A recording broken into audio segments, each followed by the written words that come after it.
Hello, you beautiful little marketing bees. You're tuned into episode 57 of the Marketing Buzzword Podcast. This is the Marketing Buzzword Podcast, the podcast where we dissect the world's most common marketing buzzwords. Hold on tight. We are about to fly around the beehive to see the latest buzzwords that stuck to the marketing bees.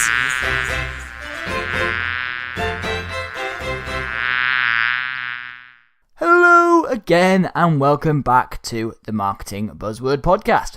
This is the podcast which helps you to understand what all these business and marketing buzzwords actually mean and how they can be helpful going forward.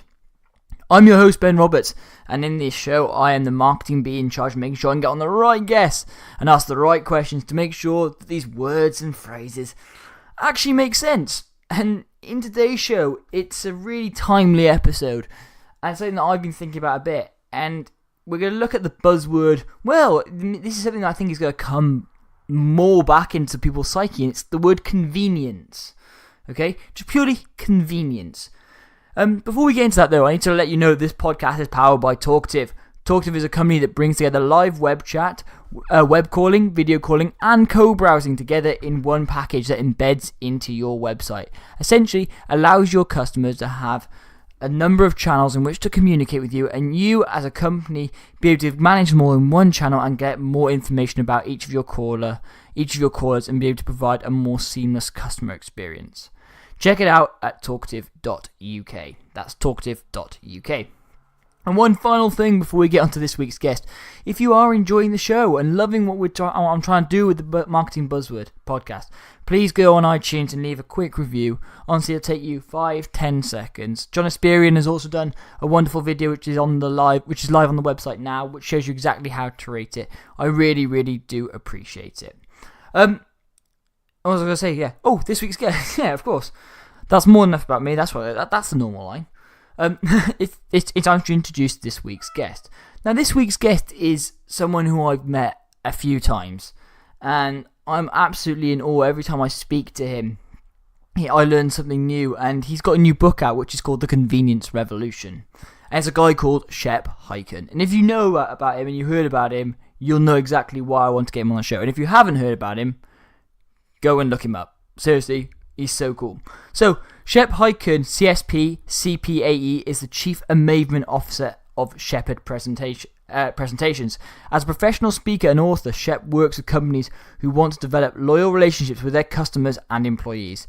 He is a New York Times and Wall Street Journal best-selling author of The Amazement Revolution and The Cult of the Customer, and soon to be The Convenience Revolution. Also, a little fact for you as well, he does magic on stage, which is also really, really cool. I'm a huge fan of Shep's, and I can't wait to share this episode with you. So, that's enough from me. Let's get on with the show. Hi, Shep, and welcome to the podcast. Well, it is great to be here, Ben. Thanks for having me. Oh, it is absolutely my pleasure, and I think this is coming at such a good time because I've read a couple of your books already, but you've actually got a new book right on the horizon. I think it was when I saw that this book was coming out, I was like, I've got to get Shep on and talk about convenience and linking in with all your customer service angle, because it's such a fascinating world, and it's one that I think that not enough people will necessarily put enough thought into. Well, it's big right now. As a matter of fact, I started writing the book about a year or so ago, maybe a little more than a year ago. And just in the last few weeks, there have been two reports coming out. And the first report is probably most impressive, by Nielsen. And they said convenience is the new buzzword of business. And I'm thinking, well, I'm right, perfect with my timing, but I started a year ago realizing there's something that makes a difference that these companies are doing. And I'm looking at these companies that I love working with and doing business with. And then I'm reading about companies that are great. And it's because, well, they're easier to do business with. They're more convenient.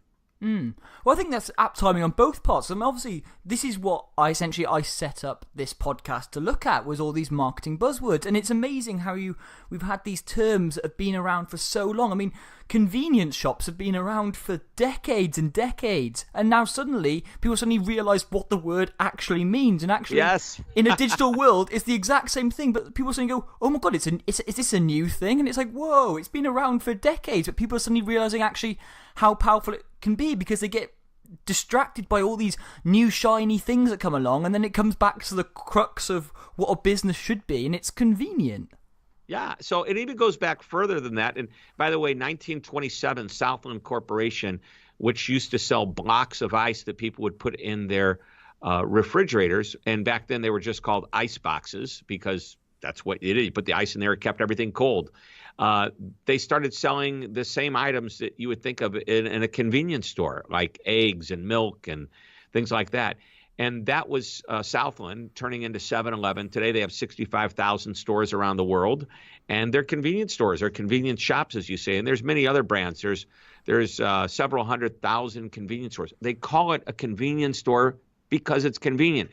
But go all the way back to the 500-something AD, and Justinian the Great and the Justinian Empire, Byzantine Empire, said, hey, at the corner of every major intersection, and by the way, they're not like intersections we think of. These are where chariots would drive, and there will be a store that sells the life's necessities for the convenience of the citizens, and that was the first convenience store probably of all time. And that's the thing, isn't it? It's wherever people are and where people want to. You want to be where people are going, and you don't want to necessarily disrupt their lives too much. You want to make it as easy for people to buy as possible, and we've seen this, haven't we? If we take it right way from all the way back in the Byzantine Empire, all the way through to modern day. I mean, especially here in the UK, I think it might be the same with you guys in the States. We saw that these supermarket chains forgot for years what convenience was. They started creating these massive superstores, giant. We have Tesco Extras that were the size of whole housing estates, and they football fields. Yeah, exactly. And then sized grocery store. Exactly. Then people were like, oh, these are great for a while. And then they were like, you know what? I don't actually want to go into these giant football field size things to get what I need. I just want milk. And now we're suddenly seeing, which is why it's so apt right now, is creating these small little shops and going back into the community where people want to go, because they don't want to have to spend 6 hours shopping. They want to go in and get out again. Yeah. So I want you to think about it this way too. It's kind of simple. The convenience store, it's convenient, obviously, but when you go there, limited supply selection compared to these large grocery stores, maybe even a little bit more expensive. Not a lot more, somewhat competitive, but definitely not the lowest price. Although today's convenience stores here in the U.S., they always have specials. Come in and get your Slurpees and your drinks and all that. But when you start looking at the regular items that you need, I just need a carton of milk. It's not always going to be the least expensive carton of milk you buy, but it's the easiest one. If you're sitting in your hotel room and you have a mini bar and you open it up and there's a can of Coca-Cola, and I use this as an example in the book, which, by the way, the book is called The Convenience Revolution. And the can of Coca-Cola in the mini bar might cost $5. But if you walk out of your hotel room, literally 25 steps down the hall, there is a soda machine with that same can of Coca-Cola for $1.25. 25% of what they're selling it for in the mini bar. But guess what? Every morning, there are people from the hotel restocking the mini bar, employees, because it's more convenient. Now, not everybody is going to be able to charge a premium for convenience, but what they're using it for is their dominant differentiator. And the subtitle of the book is How to Deliver a Customer Service Experience that Disrupts the Competition and Creates Fierce Loyalty. And that's because if you are easy to do business with, if it's like no hassle, they've created a great system, I'm going back there. Why? Because it's just so darn convenient. I absolutely love that. And the way I want to do this now is I want to sort of imagine me and you are in a boxing ring now, Shep. I have no doubt that you would win this, but jab, cross, but watch for the hook. Exactly. Boom. I'm going to try and chuck a hook in for you now, and I'm going to say, Shep, if the world is digital and the internet is at every single person's fingertips, so I know obviously there's going to be some small caveats to that, But if everyone can access the internet and type in a few words, how can one business be more convenient over another business in terms of you've got 16 million digital marketing agencies, for example. Right. How do they become more convenient when everyone can just type in digital marketing agency into Google? How does that work? Sure. And by the way, one of the 6 convenience principles in the book, we talk about 6 principles. One of them is technology. But let's talk about what's happened to the world, at least here in the U.S. The number one easiest company in the world to do business with is, I'll let you fill in the blank. Oh, right now? Ooh, yeah, so it's here. I'm jabbing you back. You try to give me a cross, I'm now jabbing. Oh, let's go Coca-Cola. I'm gonna use the Coca-Cola example. You can get a can of that everywhere. Coca-Cola is a product. Okay, you're a brand. The company that's easiest to do business with is Amazon. Oh, perfect. Right. Yeah. And Amazon is now getting worldwide, fame. They're not everywhere, but they're pretty darn close. Here's the thing with Amazon. They started out doing is they were accessible 24/7. Why? They're a website, just like you just mentioned, digital. Everybody's got an online retail program. What's different? Okay, so this guy, Jeff Bezos, kept pushing the envelope. Sure, the prices were a little bit lower, and it was primarily for books, and they started selling all types of other things. But you go on an Amazon website today, and you find a product. Underneath, it says this product is available from other retailers that are, by the way, are using the Amazon system. They're letting Amazon's distribution system, they've got inventory there, and Amazon's sending it out. But they said this is available through a different retailer, through Amazon Marketplace at a lower price. Guess what? Amazon is now confident enough that they give you the most amazing service, that they give you a level of confidence that you don't have with any other retailer, that you're willing to spend a little bit more money now at Amazon, even though it's a few pennies or a few dollars less from another supplier. And they're on the Amazon Marketplace, but you want the Amazon guarantee, that credibility. By the way, Amazon just keeps pushing the envelope for technology. They created the dash button, which is like a little doorbell-looking button. Fits on the side of like your washing machine. You're running low on washing machine detergent. Push the button, you get your detergent. Hey, and I'll tell you something funny. They have the dash button. So for those that don't know it, it is. You can buy a dash button, and maybe there's several hundred brand names. That if you use one of the brand names, this dash button goes in your home or your office, and it connects to your Wi-Fi. And you push the button, and then you get a text or an email confirming, did you push the button and really mean to do it? As soon as you say yes, the process starts. It's that easy. They have it for everything. Detergent, ink cartridges for printers. And by the way, smart printers are saying, hey, you're getting low in ink. You want a cartridge? Just click yes, or it's just even automatically sent to you. They now have a dash button for condoms, which cracks me up. And I know we're talking about customer service, but I'm thinking, okay, I'm running low. Worst case is if you're running out, that dash button's not going to do you any good if you're out of them and you need them at that moment. But that's another story. We're getting into something we don't need to talk about. No, but you're absolutely right. And the principle of it, and I guess the growth of smart speakers, again, with Amazon leading the way on that front, it really creates, and that's where people are talking about convenience as being a buzzword, because suddenly there's so much more accessibility to all these. And actually, small businesses, medium-sized businesses, even large businesses can all capitalize on this by actually creating apps and products that fit in with these smart speakers to allow people to interact with them in a much easier way than they ever have been able to before. Right, and I don't want to mention her name because she's right behind me, so we'll just call her Alex. And because if I say her full name, she'll start trying to talk to me. But if I say Alex, I want to order another pizza. And Alex knows where I buy my pizzas from, and she will say, do you want the same pizza as the last time? And I'll say, yes, I'm ordering your pizza now. And the system already has your credit card information. And now you're just talking to, I go home and I say, Alex, and I have the Harmony system for my TV. Alex, please tell Harmony to turn on the TV. It turns it on. It turns it off. It changes the channel. Volume up, volume down. Hey, I don't want to say I'm getting lazy, but I don't even have to pick up the remote control anymore to change the channel. I know. Pretty soon, I'll just be able to think it, and it will know. I know. I've got this. I've got one of the dots in my bedroom. I've got one of the main ones in my living room, and I can lie in my bedroom and go, it's a bit cold in here. I can just tell it to turn on the heating a little bit more. Yes. And it's Yes. just, I don't even have to do anything anymore. And yes, it maybe is a bit lazy, but that convenience is actually something that we're all craving because we don't want to spend the time, because it's wasted time potentially. Bingo. Getting up and Exactly.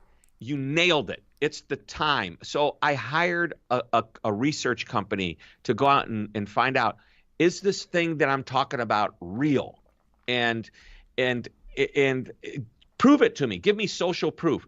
They came back with a series of articles and dating all the way back like 20 plus years. I said, is this valid research from 20 years ago? Oh yeah, because it's all saying the same thing. What people crave is more time to do something. It could be more time to be more productive in the audience, more time to be in the office, more time to be with your family, more time to spend whatever. And convenience allows you to do that. So I thought, okay, this is great. But now let's take a look at the 6 convenience principles. Are these valid? And so they started looking at different companies that were using them and how they excelled in these areas and how they excelled over their competitors. And it's really interesting. Now, I want to get back to the question that you asked. If everybody was the same, we're on the digital platform, and now everybody's got the same opportunity. I want to use the analog version of this as an example. Years and years ago, there were a bunch of hotels in an area, and somebody got smart and said, you know what I'm going to do? I'm going to put a mint on the pillow just as a little thank you to our guests. And somebody at another hotel found out about this and said, well, that's not hard to do. I'll do that too. And then all the hotels started putting mints on the pillows. And then the guy that put the mint on the pillow first said, you know what, I got another idea. I'm going to go get newspapers. And every morning when they wake up, there'll be a newspaper at their doorstep. Guess what? Other hotels started doing it. I'm going to give everybody bottled water when they check in. Everybody started. You get the idea. Fluffier towels. Everybody. So what happened is they created what I refer to as the amenity war. It was the war on who can out-amenitize the other hoteliers. Well, the same thing is happening in business today. And that is that let's assume that the product that the company sells does what it's supposed to do. And it doesn't matter if it's B2B, B2C, it can even be a service that you sell. It does what it's supposed to do. So what do we need to do to get a customer to want to buy from us? Because if we have a great product and we don't treat the customer well, they'll go find somebody else, because most products are commodities. You can typically find what you're looking for elsewhere, something close to it. Now we have to give them great customer service. What does that mean? It's friendly, knowledgeable, helpful, all the things that I've written about in all my prior books, which, by the way, absolutely, that is the staple. You have to do it. So even though I've got this new book coming out, this new book then says, if that is the staple, if that's table stakes that every company has to have coming into the game of business, a good product, good service, what can we do to differentiate ourselves? And that is make it more convenient. Make the process. Get rid of anything that would cause friction. And boy, I have 36 companies that Amazon's one of them. That's a major case study. And then 35 other smaller case studies, 5 under each of the 6 convenience principles from all different industries, to show that big companies, small companies, solo entrepreneur, it doesn't matter. You just be easier to do business with. Your customer is going to want to talk to you. But by the way, you already have to have a good product and give good service anyway. Yeah, no, I can't agree with that more. And as a shout out, I mean, I absolutely love your book, the every customer every time. Honestly, thank you. Every time I've read it twice now, and I've been like, every time it's blown my mind. And it's one of those things that more and more people are looking to customer service as a differentiator now. But it's really important. If once you've got your quality product, you've got to back it up with that service, because it's no good having one without the other. And it's amazing how we're now trying to transition. You need to try and keep all these core tenets together. I think it's a fascinating topic. So let's talk. We talked about Amazon already. Let's talk about another case study in the book. The first area of convenience of the 6 principles is called just simply reducing friction. Now, every principle is about reducing friction, but some companies use reducing friction as their value proposition. You use Uber and Lyft over in the UK, right? Yes. Yes, well, as we do here. What Uber did first to market is they disrupted the entire taxi cab industry. And it's so much easier than where I live. If I want a cab, I have to pick up the phone and say, hey, I need a cab. And they'll say, one will be there in 15 minutes. Or I call the night before and say, will you make sure somebody's here at 7 a.m. And what happens is I walk out there, and if the driver's not there, I then have to call the company again. And when the driver does show up, where are you heading to? They don't know where I'm going to. And when I finally get there, they then tell me how much it's going to be. But what Uber did is disrupted it by saying, that's a pain. Let's make it easy. Here's an app. Open the app. Now you can see all the drivers in your area, how far away they are. Type in with your thumbs where you're going. And by the way, you probably only have to type in 3 or 4 letters before we figure out where you think you're going, okay? And now they know this is what it's going to cost to get there. Now I know how much it's going to be. Then I accept it, and I get to see the little driver on the screen driving toward me, and I know exactly when he or she's going to pick me up. And then when I get in the car, they say, hello, Shep, and they push the button. Oh, you're going to the airport, and it tells them exactly the best way to get there to avoid traffic, whatever. I already know what the price is. When I get out, I don't have to pay by reaching in my pocket. I just get out, and it automatically happens. They took away every friction point. The only friction you might have is you actually have to get in the car now and drive there. One day we'll be like Star Trek and we'll just say, beam me over. But until that day happens, they have yet to remove the friction of actually having to drive to the destination that you want to get to. That's why I'm so excited for all these driverless cars that are coming down the road. Because although it's not perfect convenience and it's not perfectly frictionless, I'll tell you what, it'll make my life so much easier. Just being able to do all those little things that I've not been able to do. Again, like we said, because it's not being able to. It means it wastes time and it's not convenient for us. Whereas if we're in the back of a car, actually we're willing to pay that little bit more because we have that more time to do with what we want. Yeah. Yeah. So let me tell you what's happening in what they call it. The best way, field service is what they call it. But it's that guy that's coming over to fix your phone or your cable TV or whatever, your internet. So same thing. There's an app. You can see when the driver is going to be there. But now with driverless technology, they can leave the home or the office, get into the back or the side seat of the car, and do all the paperwork they normally need to do sitting there in the parking lot or in the driveway. It's now being done on the way to the next job, making them more efficient, getting more appointments in every day. Once again, it's more convenient. And this is an important point. While we're talking about the convenience for the customer, how about the convenience for an employee? We need to be focusing on that level of convenience as well. What's good for the customer is also good for the person that's working at the company. I think it's about that balance, isn't it? And then so what are some of these other principles then that you cover in the book, Shep? So we've got technology in there, and what were the other ones? Well, you've got the basic number 1 is reducing friction. Number 2 is technology. And number 3 is self-service, where you give customers control. By the way, technology, let me explain what technology is. And I use a restaurant where you walk in. It's called the Panera Bread Company. And you may or may not have them over there, but there's several thousand units, I believe, here in the U.S. So you walk in. It used to be stand in line. Well, then they created a kiosk. Okay, so now you can order without having to wait in line. It used to be you would stand around and they'd call your name. Then they gave you a pager, hence technology. Then you wait for your pager to go off. But now they say, go sit at the table, set the pager on the table. We've got little sensors. Now we'll bring the food to you. You don't even have to come up anymore. They're using technology to drive a better service experience. Or it can be an app on the phone. Simple as that. So that's technology. Self-service, give control to the customer and let them find their answers, find their way. Or if they're in the grocery store and there's a line of 20 people. By the way, don't you love when you see somebody at the grocery store and there's a line that says 12 items or less and you look in their basket, they have at least 50. Drives me crazy. So many. But now they've got this little area called self-service checkout. And it's like people joke, well, why? I come here at the grocery store. Shouldn't somebody else be checking me out? Well, if you learn the system, it's fast. But here's what's cool is there's almost always a human being standing around the self-service checkout area to help people learn how to do the self-service. Eventually, we won't need that person because everybody will know how to do it because there'll be a tipping point where this is just the normal thing to do. But that's self-service. How about when you go to buy an airline ticket and check in online? Delta Airlines here in the U.S., they were the first ones that in my research, that's at least what I was able to find, that had the first online purchase of an airline ticket. And they gave us incentives.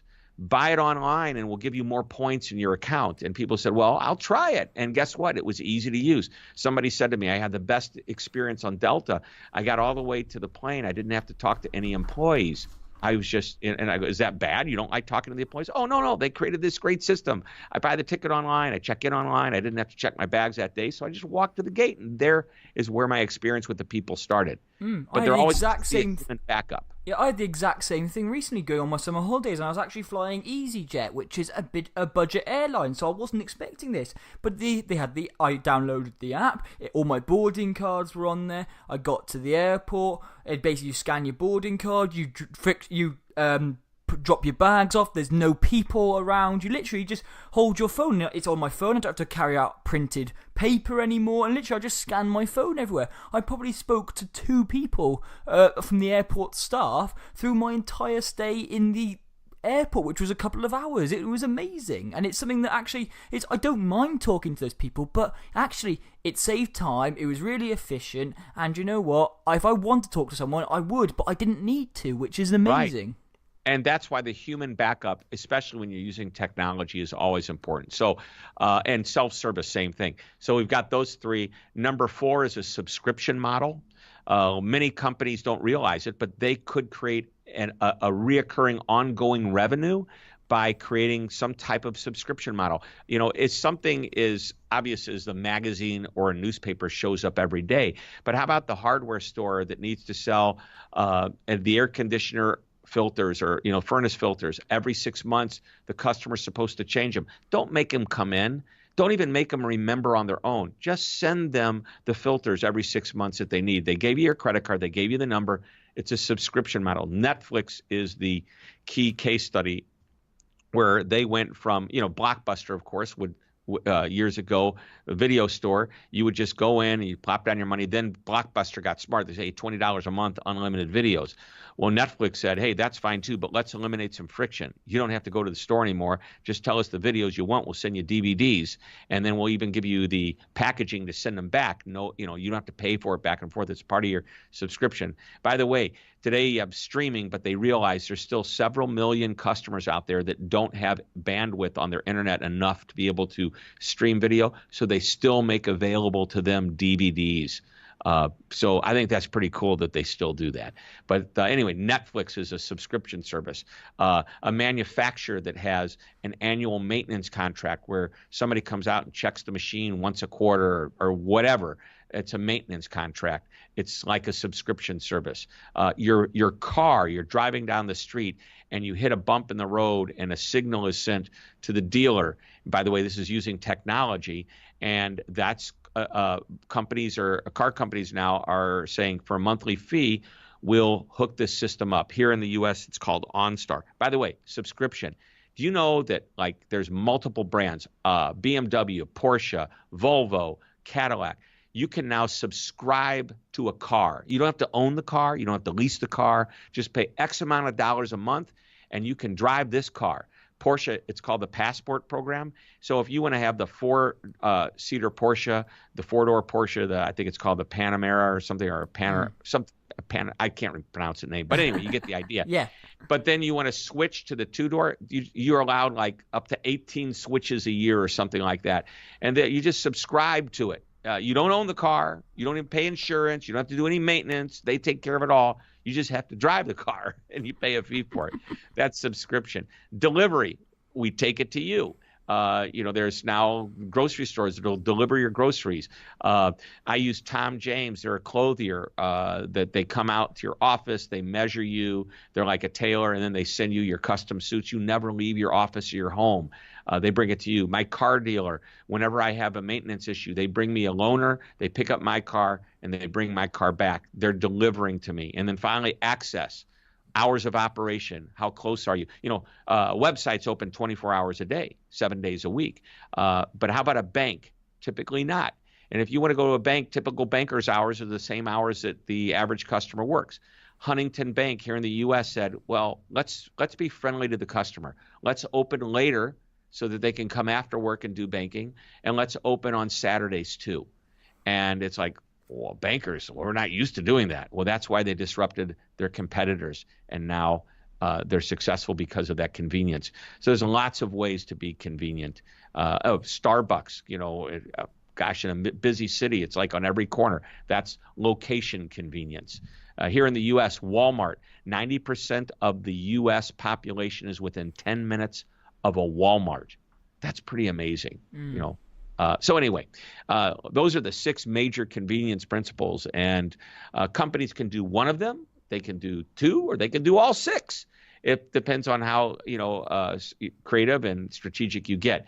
And the companies that do this and reduce friction for the customers are the ones that are going to win their customers and keep them loyal. Yeah, and I think that's one of the key things, isn't it? It's actually keeping them loyal and keeping those people coming back. Because actually by investing in making things easier, it makes it actually almost harder for people to change. Actually, and that's one of the things is once you're providing that high quality service in a really convenient way, why would people want to change? And actually, because you're providing such a good service, they are slightly more willing to pay a premium. And there are so many stats to back that up. So it's almost like a case of, actually, why aren't you being convenient? And especially when some of those things aren't overly difficult to get off the ground as well. It's not like there's a massive barrier to entry in convenience. Yeah, and my goal with this book was to create these, just the awareness and give you so many examples that you go, okay, I get it. Now I could sit down, and at the end of each of these chapters with the 6 convenience principles, there's 3 questions that you sit down with your team and you discuss. Okay, is this one for us? Could I do something like this?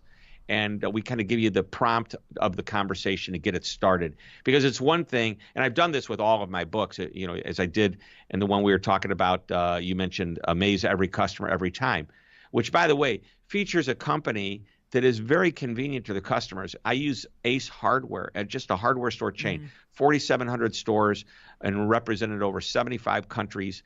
And they are smaller than your typical big box. We talked about those big football field types. They're typically smaller.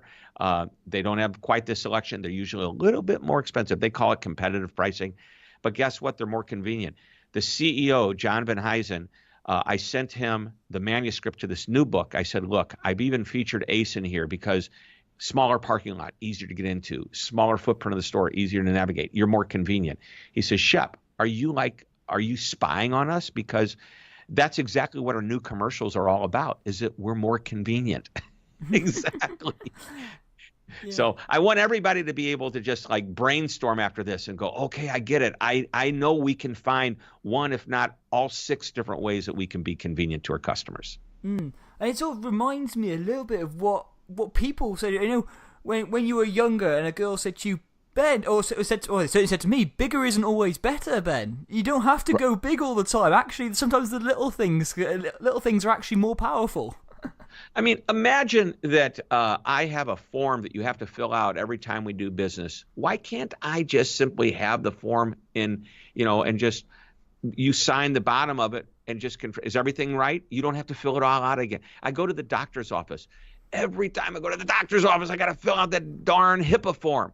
You already have it on file with my signature. Just ask me to check that nothing's changed. Isn't that much easier? No. But yeah, and it just requires, I think that difficulty that people find, isn't it? It requires thought and planning. And once people actually sit down and realize these small tweaks can have an immeasurable impact on your business. But actually it's the sitting down thinking, a small change here actually makes things so much easier for my customers. It doesn't have to be these massive, sweeping, grand gestures. Sometimes it can be. But also, like it can be subtle. It can be subtle, exactly. And sometimes the subtle things are what people really recognize because it still stands out. It's not about how big the gesture is, it's how much it stands out and how much it impacts people. So I want you to think about this. Even if it's subtle, the customer has to know that you're doing it.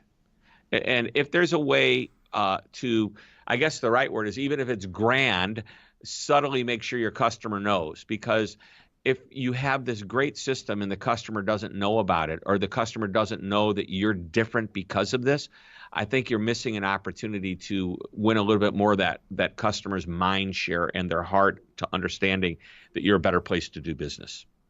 Is that a case then, as a business, you would literally say to them, we've done this thing, we want it to be amazing for you, or do you almost do it in a more subtle way? So you want to let them know, obviously, but do you say, we're doing this and it's going to be amazing for your experience, we want to make it easy for you, or do you say, oh, we're changing things to make it a little bit easier? Is there a difference in the way that companies should express it?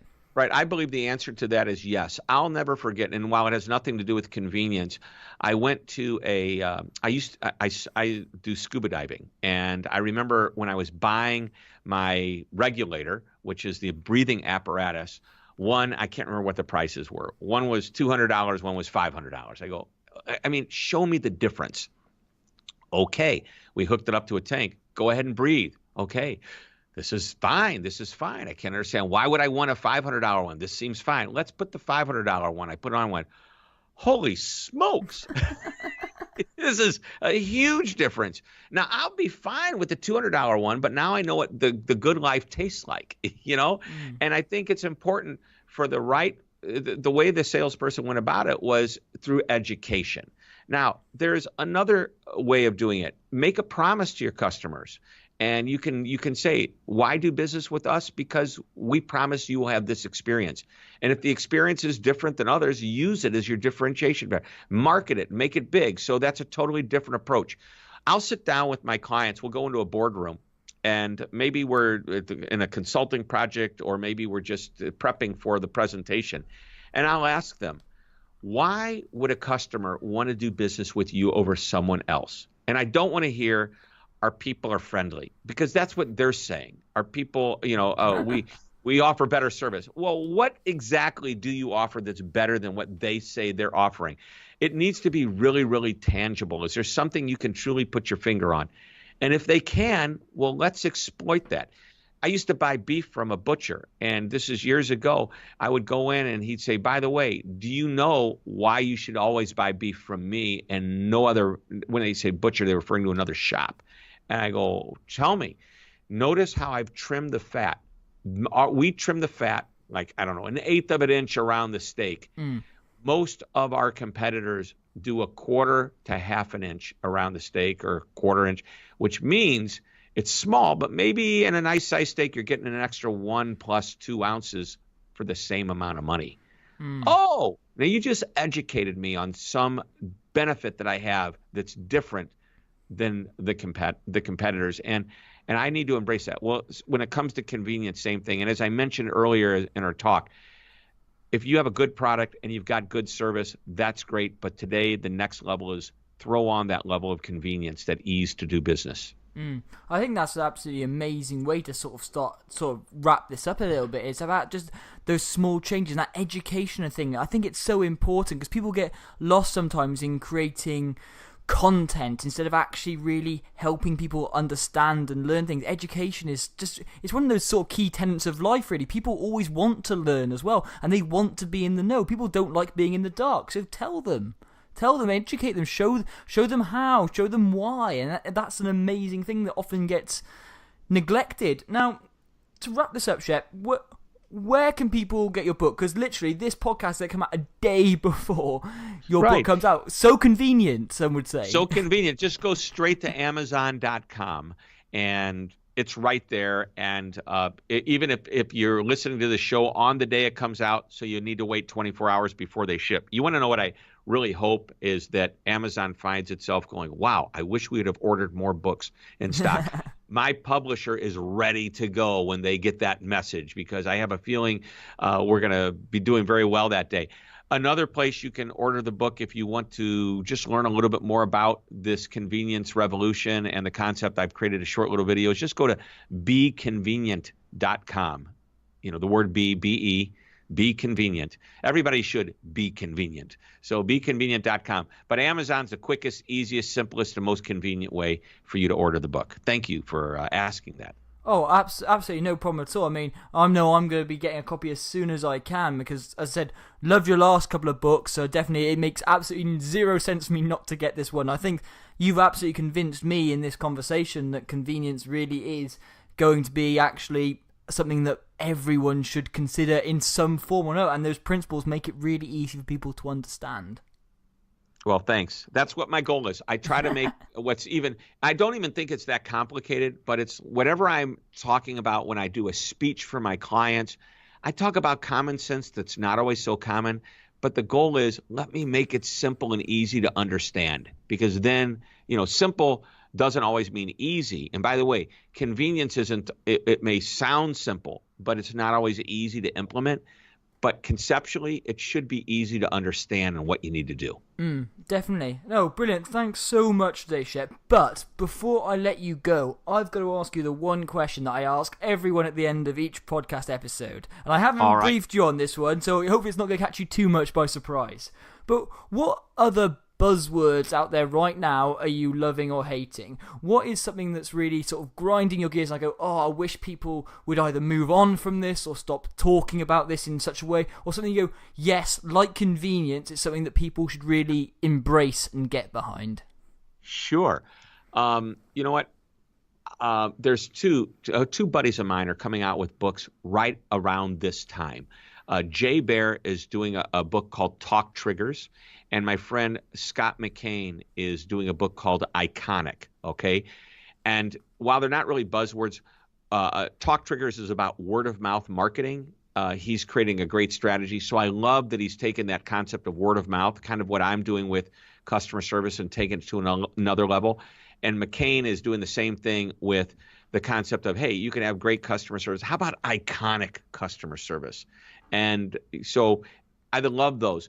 I think what I'm getting tired of hearing is, we're not going to get away from it only because it's growing. I think companies are using AI the wrong way. In many cases, they're using, and we talked briefly about this. If it didn't come across, I felt that you were getting there, and that is sometimes technology is the barrier to a better service experience. Companies are overusing AI right now. And that's driving me crazy. They're overusing chatbots. They're using it. They're overusing self-service. They're making the excuse to not connect with the customer. Big mistake. Remember when we talked about self-service at the grocery store? There's somebody standing around to help you if you need it. If you are doing self-service on a website and it's not working, there better be a phone number for you to call somebody to get your human experience. There always needs to be a fallback. Don't let technology get in the way. So that's kind of what I'm seeing that's driving me a little crazy. No, absolutely echoing some of my thoughts there. Absolutely. Brilliant. No, and actually, you touched on a really nice point there, because actually there is someone there who you mentioned is coming on the podcast in a couple of weeks' time talking about that very subject. So again, you've almost sort of led a nice sort of segue onto a future episode. Are you allowed to tell me who? Oh, yes. Jay and Daniel are coming on. Oh, Jay and Dan. I love everything Jay Baer does. It's like from a distance, call it the love affair, mutual admiration, whatever you want to call it. And Jay has so much to share in that whole word of mouth. And by the way, you want to give him something to talk about, give him the experience, and then be purposeful about making them talk about it. So it's great. Our two books go perfectly together. And might I suggest you reach out to Scott McCain about his iconic book program. We actually, the three of us, have a lot of mutual friends, and we said, hey, would you guys, let all your people know about us? And they're all going, oh gosh, how can I do that? So we created a package. Nice. We call it the Power Business Pack or something like that. Jay can tell you more about it. But that's, I don't know. Right now, it's just an idea we came up with. So yesterday we started talking about it. We just want to make sure if everybody loves our books that they have the chance to buy them all at a deep discount. And that's going to be through CEO Read. 1-800-CEO-READ, it's called. I think it's 800ceoread.com. There we are. I think that's an absolutely amazing way. And I'm so excited for this to come out in the wild, your book to come out, Jay's book to come out. I'm going to have to get in touch with Scott now. So much reading to do and so much knowledge to absorb. Hey, thanks so much for coming on today, Shep. It's been an absolute pleasure. Thank you. I can maybe see why some of you may have been starting convenience. That's not really a buzzword. Now, the way I see buzzwords is actually they can come round in circles. For people, for a while, they can become the thing and people forget about them. And actually, they can maybe quietly bubble under the surface. But now we're seeing this revolution, which is where Shep's book comes about. And now this word is taking prominence again. Actually, showing like how businesses went from, like we talked about in the show, how businesses go from being these massive be-all things to all people. And now it's actually being smaller, more niche, more convenient. Making it easier for people. Make things easier for your customers and they will reward you with loyalty and service. It's an amazing thing, and I've now read Shep's book, and poof, if only this was a video podcast, you could see that my head was pretty much blown by this one. And I hope it was for you too. And if you did enjoy this episode and you've listened back to some other ones, please do review on iTunes. I really, really do appreciate it, and it really does help keep these guests coming on, and really helps me. I just love doing this show, and I want to be able to keep doing it as long as possible. So if you're enjoying it too, please do leave a review. I'll be back on Thursday as well with another bite-sized buzzword. So back on Thursday with another bite-sized buzzword. Goodbye. This podcast is part of the You Are the Media Network.